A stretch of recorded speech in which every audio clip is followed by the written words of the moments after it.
যখনই তুমি মোবাইলে উলঙ্গ ছবি খুললা,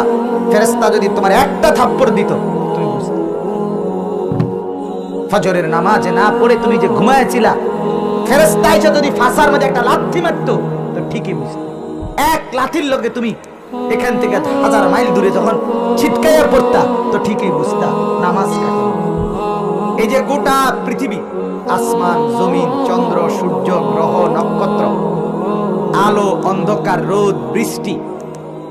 একেবারে আকাশ, জমিন,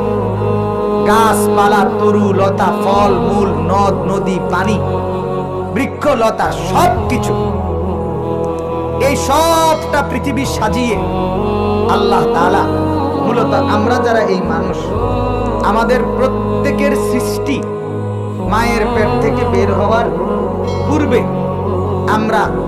একেবারে শুরু যেখান থেকে পৃথিবীর এই মাটির